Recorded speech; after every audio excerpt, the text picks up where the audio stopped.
Oi, Davi. Oi, hoje eu fiz meus dragões de Lego. Eu não sei porque eles desmontam sempre. Então, hoje eu faço várias coisas com esses Legos. Dinossauros, peixes, dragões. Dinossauro é meu favorito. E hoje eu estou com um dragão. Aqui é o bebê dragão, aqui é o dragão adulto. Eu não sei porque eles desmontam muito, mas não liga muito pra isso não. Então, hoje eu vou ensinar pra vocês como é que se monta eles.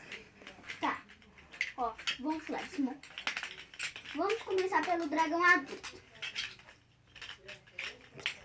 Ó, primeiro eu começo com uma base, que é o corpo dele. Agora, a gente pega essa parte,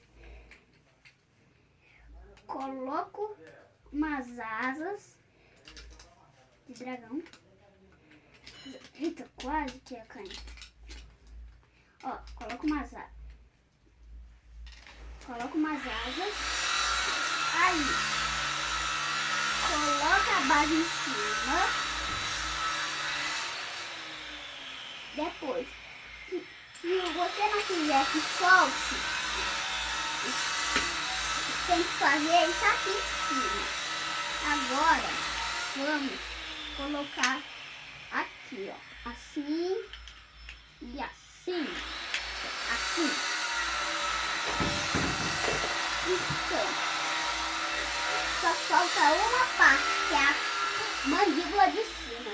E pronto, o dragão robô adulto está feito.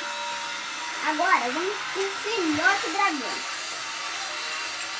Ó, vamos desmontar tudo. Então, vamos lá.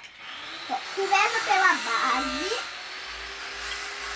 Aí, as asas dele são bem pequenas assim, e amarelas. Agora, você coloca o pescoço. Olha a outra parte do pescoço.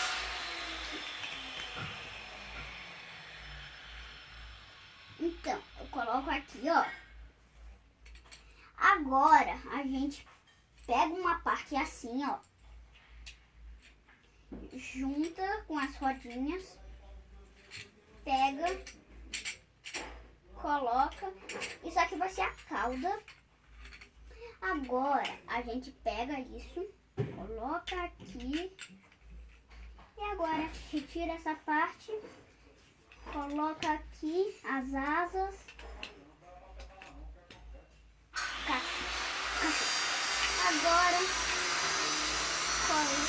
Agora é só colocar. E pronto, o dragão. E pronto, o dragão. Que coisa. Tem que ajeitar direito. Agora tá pronto o dragão. É sério. Isso a gente faz com a coisa aqui de casa, tá? Com as coisas aqui de casa. A gente não compra nada, a gente faz com as coisas aqui de casa mesmo. Então, agora sim está montado.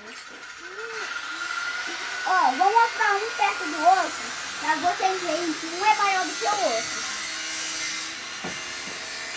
Esqueci de falar que esse aqui abre a boca e esse aqui também. Eita. Xereca. Oh, abre a boca e fecha. Esse aqui tem o grande também. Então, tem o dragão. No próximo vídeo eu vou fazer o dragão de vento, o dragão de sombra e o dragão de... Como é? O dragão de folha. Se vocês quiserem que eu faça mais brinquedos da linha dos Legos, deixa aí nos comentários e aperta o sininho. Então, tchau.